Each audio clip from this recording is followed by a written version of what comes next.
today, as Jim proved to us, without talking about artificial intelligence and large language models.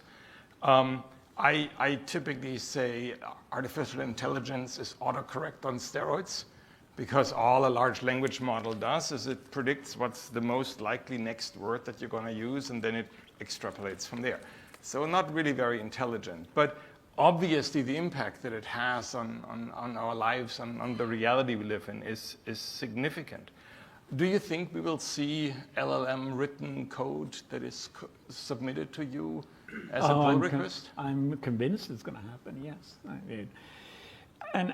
It may well be happening already, maybe on a smaller scale where people really use it more as a help in writing code. But it's clearly something where automation has always helped people write code. I mean, this is not anything new at all. We don't write machine code anymore. We don't even write assembler. And now we're moving on from C to Rust. So I don't see this as something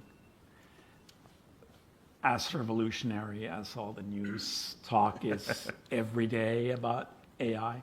It's not an area I obviously work with. I'm still very low level. I got into kernels because I love the low level hardware details, and that's why I'm still there. But so you say you expect this can help people write code, this can help people get started.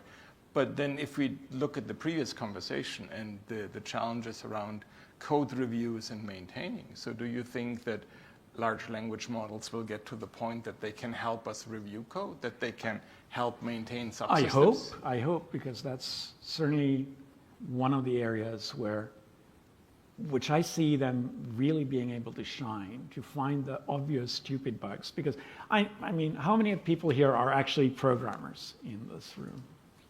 A lot. So, a fair number. A lot of the bugs I write. A lot of the bugs I see other people write. They're not like subtle bugs. A lot of them are just the stupid bugs that you did not think about, and you don't need any kind of higher intelligence to find them.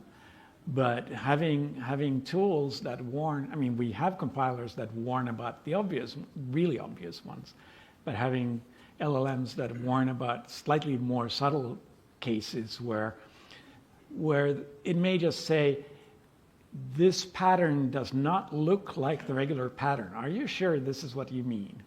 And the answer may be, no, that was not at all what I meant. You found an obvious bug. Thank you very much.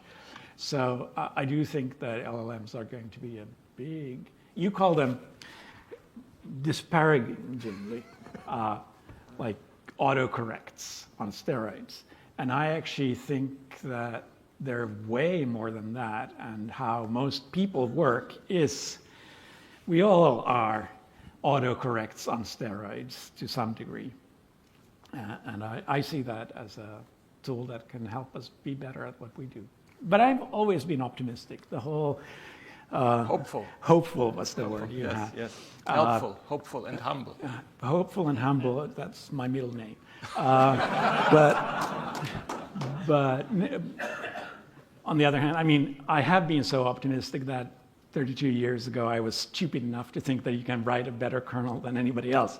So you have to kind of be a bit too optimistic at times to make a difference. So my approach to LLMs really has been that, hey, this is wonderful. This is going to... I love seeing the optimism. I don't necessarily share it. Yeah, no, a lot of people disagree with me. One of the things that I worry about in all this is we see the hallucinations. We see, and that's a technical term for LLMs, they do hallucinate and they do make up stuff. And so the more they are being put into the position where they will automatically do things without an actual human being there to catch them, the more this becomes scary. Not scary as in they will rule the world, and not in the sci-fi sense, but in the so many bugs that will happen and that will affect our lives or our code. Well, I see the bugs that happen without them every day, so that may be why I'm not so worried. I think we're doing those just fine on our own. And I don't think I can end the AI topic on a better highlight. So let's go from there to